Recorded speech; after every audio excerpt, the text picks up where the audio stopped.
नमस्कार दोस्तों। आज हम जो टॉपिक स्टार्ट कर रहे हैं, जो चैप्टर स्टार्ट कर रहे हैं, वो है सेकंड चैप्टर, जो कि फिजिक्स एंड मैथमेटिक्स। इन दोनों के बीच का रिलेशन तो आपको पता ही होगा क्या है कैसा है, क्योंकि फिजिक्स ऐसा सब्जेक्ट है जो कि मैथमेटिक्स के बिना अधूरा है। तो मैथमेटिक्स ऐसा सब्जेक्ट है जो फिजिक्स के कुछ कंसेप्ट के बिना अधूरा है। Mathematics is a language of physics, ऐसा बोल सकते हैं, और physics is a language of mathematics, ऐसा भी बोल सकते हैं। कहीं कहीं भी फिजिक्स काम आता है मैथमेटिक्स में, कहीं कहीं फिजिक्स काम नहीं आता, कहीं दूसरा कुछ काम आता है। प्रॉपर्टी लॉस कई फिजिक्स में काम नहीं आता, लेकिन ऐसी चीज है जो फिजिक्स की जितनी सारी चीजें सब मैथमेटिक्स में भी काम आती है, और मैथमेटिक्स की जितनी चीजें फिजिक्स में काम आते हैं। ठीक है, स्टार्ट करते हैं। जो टॉपिक है स्केलर और वेक्टर। स्केलर और वेक्टर का मतलब क्या होता है? स्केलर का मतलब होता है कि जो मैग्नीट्यूड है वो एक स्पेसिफिक वैल्यू होंगी, उस पर ना कोई डायरेक्शन होगा, ना ही कोई उसमें चेंजेस आएंगे, वो होता है मैग्नीट्यूड। ठीक है, और वेक्टर की बात करें तो वेक्टर क्या होता है? जिसमें मैग्नीट्यूड हो, कोई स्पेसिफिक शेप साइज हो, और वो उसके पास डायरेक्शन हो। एग्जाम्पल तौर पे देखेंगे तो एक आपके पास ऑब्जेक्ट है। एग्जाम्पल तौर पे बाइक ले लेते हैं। बाइक एक ऑब्जेक्ट है जिसका कोई मास है, कोई एक शेप है, और एक स्पीड से भाग रहा है, जैसे 20 किलोमीटर पर आवर की स्पीड से कहीं दूसरी तरफ जा रहा है, कोई एक तरफ भाग रहा है। ये क्या होता है? Vector quantity. ठीक है, समझा? अच्छे समझ जाते हैं क्या होता है। हम कंसिडर कर रहे हैं कोई ऑब्जेक्ट जिसका मास है 5 kg। ठीक है, एक सिस्टम है जिसका मास है 5 kg। ठीक है, इसके पास ना कोई डायरेक्शन है, कहीं इस तरफ जा रहा है, नहीं कहीं इस तरफ, ना कहीं इस तरफ, नहीं कहीं इस तरफ, आजू बाजू ऊपर नीचे कहीं जा नहीं रहा है। स्पेसिफिक उसका मास है, स्पेसिफिक उसका शेप है। ठीक है, तो इस क्वांटिटी को, इस सिस्टम को बोलते हैं स्केलर क्वांटिटी सिस्टम। ठीक है, समझा? उसको बोलते हैं स्केलर क्वांटिटी सिस्टम। वही अगर 5 kg हम किसी एक डायरेक्शन में भेज रहे हैं, ठीक है, एक डायरेक्शन हम उसको लेकर रहे हैं, इस तरह से फोर्स लगा रहे हैं, इस तरह वो जा रहा है, तो क्या होगा? इसके पास 5 kg मास है, लेकिन उसका डायरेक्शन भी अपने को मिल रहा है, इस डायरेक्शन जा रहा है। ठीक है, तो क्या हो रहा है? इसके पास मास भी है, साथ साथ इसका डायरेक्शन भी है। ठीक है, इसका डेफिनेशन कैसा बनता है स्केलर का? ऑब्जेक्ट, ठीक है, अब बॉडी बोल सकते हैं, ऑब्जेक्ट हैज या हैव ओनली मैग्नीट्यूड। ठीक है, ओनली मैग्नीट्यूड, ये होता है स्केलर का डेफिनेशन। वेक्टर का डेफिनेशन कैसा होगा? अब बॉडी या अब ऑब्जेक्ट, बॉडी ले सकते हो या ऑब्जेक्ट ले सकते हो, हैविंग, ठीक है, क्या बोलो? Having mass and mass, sorry, having magnitude and direction. ठीक है, क्या बोलो? अ बॉडी और ऑब्जेक्ट हैज या have magnitude as well as direction, ये होता है डेफिनेशन वेक्टर की। ठीक है, इसको देख लेते हैं। एग्जाम्पल तो मैंने बता दिया क्या होता है। ठीक है, इसको लिखते कैसे? वेक्टर, इसका तो जनरली हम लिखते हैं m इक्वल टू 5 kg, ये होगा तुम्हारा scalar quantity. l equal to 10 metre, होता है ना, 10 t इक्वल टू 1 सेकेंड। ये क्या हो गया? ये स्केलर क्वांटिटी है। ठीक है, अब साथ ही साथ वेक्टर क्वांटिटी क्या होती है? जिसमें मास के साथ या लेंथ के साथ या टाइम के साथ कोई दूसरा ऑब्जेक्ट, दूसरा पैरामीटर ऐड होता है। ठीक है, एग्जांपल तौर पे मास के साथ मैं वेलोसिटी ले रहा हूं। वेलोसिटी क्या होता है? वेलोसिटी होता है डिस्टेंस अपॉन टाइम, होता है ना। मास है, साथ में आपके पास डिस्टेंस के साथ में वेलोसिटी है, ये होता है हमारा वेक्टर क्वांटिटी। अब वेक्टर क्वांटिटी का लिखने का तरीका क्या होता है? वेक्टर क्वांटिटी का लिखने का तरीका, ये जो फॉर्मूला है ये होता है मोमेंटम का, मास इनटू वेलोसिटी। ठीक है, कितना होता है? ठीक है, जब भी वेक्टर क्वांटिटी ऐड होती है, एक वेक्टर क्वांटिटी होती है, तब उसके ऊपर जिस ऑब्जेक्ट है, जिस पैरामीटर पर वेलोसिटी अपन अप्लाई कर रहे हैं, वेलोसिटी का जो डायरेक्शन अप्लाई कर रहे हैं उस पर ही अप्लाई होता है ये डायरेक्शन। ये एरो ही बताता है कौन सी पैरामीटर वेक्टर क्वांटिटी है, कौन सी पैरामीटर स्केलर क्वांटिटी है। ठीक है, ये जो एरो दिख रहा है ना, ये होता है वेक्टर क्वांटिटी, जो कि v पे अप्लाई हुआ, ना कि m पे। m के सिंपल से मास है जिसके पास ना कोई डायरेक्शन है, कोई ना ही कोई पास ऐसी कोई स्पेसिफिक चीज है जो जिसका डायरेक्शन दिखा रहा है। अदरवाइज क्या है? वेलोसिटी है, जो क्या दिखा रहा है? डायरेक्शन दिखा रहा है, कहीं और दूसरी तरफ जा रहा है, कोई तीसरी तरफ जा रहा है। ठीक है, अब इसके तरफ वेक्टर क्वांटिटी लग गई। ठीक है, v पे वेक्टर क्वांटिटी लग गई तो p पे भी वेक्टर क्वांटिटी लगेगी। ठीक है, समझा? अब आते हैं कुछ ऐसे कंसेप्ट पे जो आप बोलोगे कि वो है भी, जो आप बोलोगे नहीं भी है। ठीक है, एग्जाम्पल तो मान लेता हूँ ये एरो, जिसमें मैंने लिख दिया ये 10 मीटर पर सेकेंड, ये तो लिख दिया मैंने। 10 मीटर पर सेकेंड है, इसके बाद सिर्फ डायरेक्शन है, इस डायरेक्शन भाग रहा है, मैग्नीट्यूड भी है, वेक्टर है कि नहीं है। ठीक है, ये वेक्टर है कि नहीं है, ऑलवेज ऑब्वियसली ये क्या होगा, वेक्टर क्वांटिटी होंगी। लेकिन साथ ही साथ यहाँ पर पहुंचने के बाद यहाँ पे उसकी जो वैल्यू है वो खत्म हो जाती है, उसके बाद कोई दूसरी वैल्यू आती है।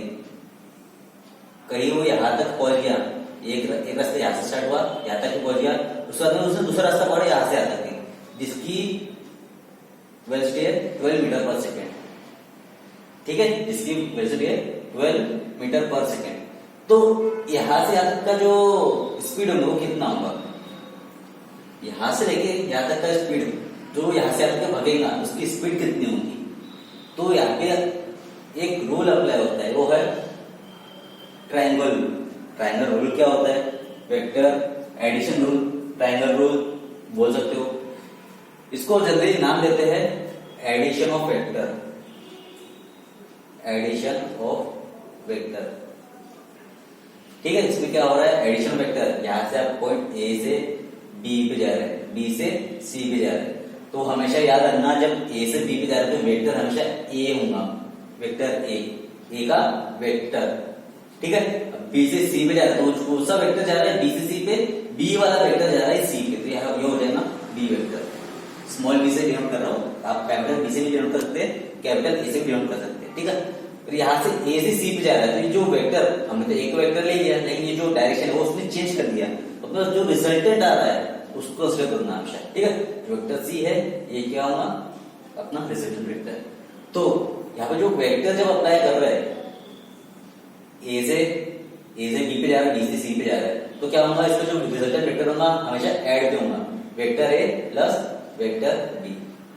ठीक है, ये vector A plus vector B ही आएगा रिजल्टेंट वेक्टर, ये होता है एडिशन ऑफ वेक्टर। तो इसका आंसर जनरली देखते हैं 10 प्लस 12 कितना आएगा, 22 मीटर पर सेकेंड।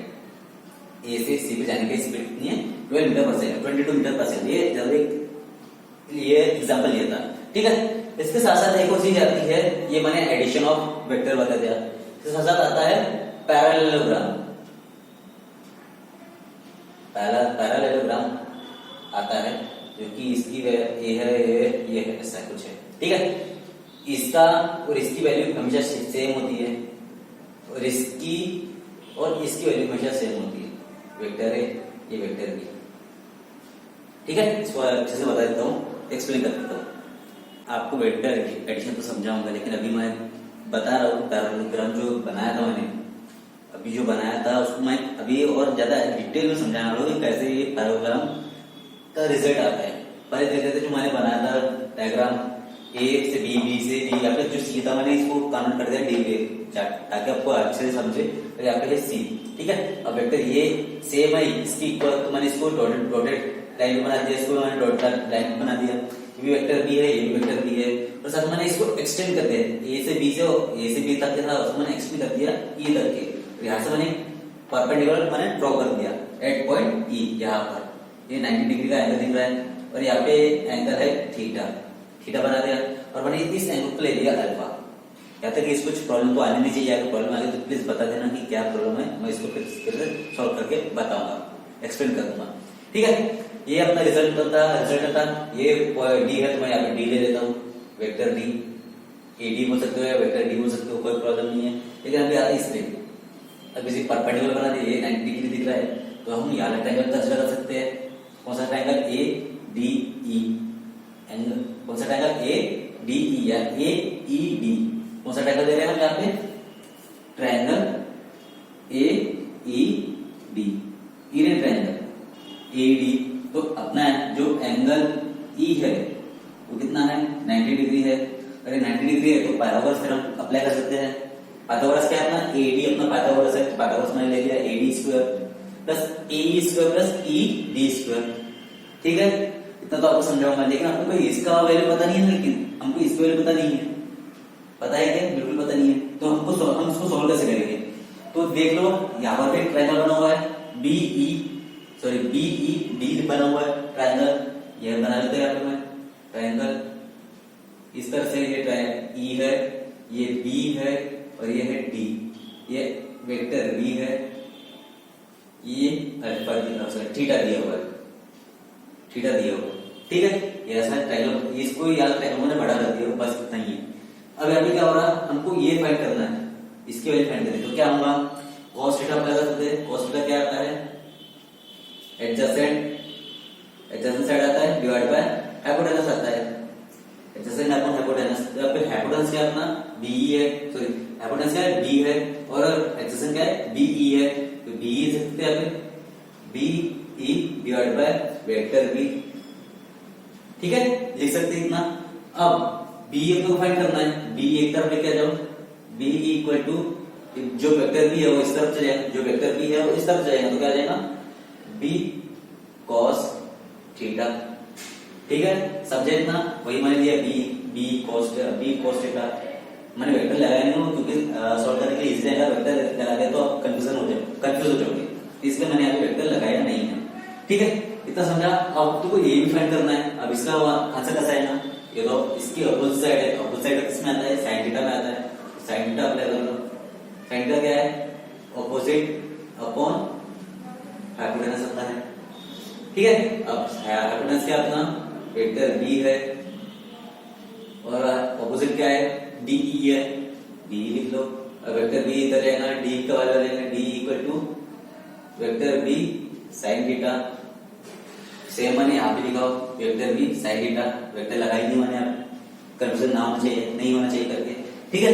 अब AD plus D square plus A B plus BE, तो पूरा एई हो जाएगा, ठीक है। इसलिए मैंने डायरेक्ट लिखा AD square equal to A B plus B, तो ये पूरा जाएगा, पूरी लाइन आ जाएगी, प्लस डी स्क्वायर लिखा। ए बी की वैल्यू कितनी है, प्लस ए वेक्टर था, बी की वैल्यू कितनी है बी कॉस थीटा, पूरा होल स्क्वायर हो गया, प्लस डी कितना आपके पास हमने निकाले बी साइन थीटा, मैंने बी साइन थीटा लिखा। इसके बाद दिखाएगा, इसको सॉल्व करोगे तो A square two A B cos theta आएगा, 2ab cos theta plus B square cos square theta, B square cos square theta, इसको सॉल्व करेंगे बी स्क्वायर आ गया sin स्क्वायर थीटा, ठीक है। इसे हम सॉल्व करेंगे तो जो वैल्यू आएगी उस तरह से आएगी, जो cos स्क्वायर sin स्क्वायर हो जाएगा 1 हो जाएगा, बी स्क्वायर कॉमन निकालिए, sin cos theta sin square theta 1 हो जाएगा, तो यहाँ पे क्या आएगा a square 2ab cos theta plus B square. अब इसको मैग्नीट्यूड हमारा तो एडी स्क्वायर था, तो चाहिए क्या एडी चाहिए, एडी मतलब क्या होता है, ये एडी क्या है प्लस एबी है, एबी है ना, अपनों को चाहिए एबी की वैल्यू चाहिए, एबी की वैल्यू कितनी आ रही, तो एबी की वैल्यू आ रही है √2, मैंने जो एडी स्क्वायर था यहाँ से स्क्वायर हट जाएगा तो इस तरफ स्क्वायर रूट आ जाएगा, सेम चीज हट जाएगी, एडी माइनस डायरेक्ट लिखो AB equal to √of a plus 2ab cos theta plus B square, ठीक है।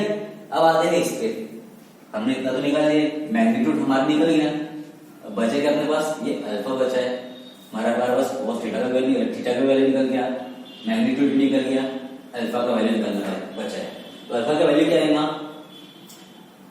बी साइन थीटा का आ जाएगा, आप लोग पूछोगे तो ये आया है साइन थीटा, या फिर डायरेक्ट लिख लो ऑपोजिट अपॉन एडजेसेंट, ये बेसिक फॉर्मूला है, आपको याद नहीं होगा तो याद कर लो, opposite side divide by adjacent side होता है, वैसे याद तो होना तो चाहिए आप लोगों को।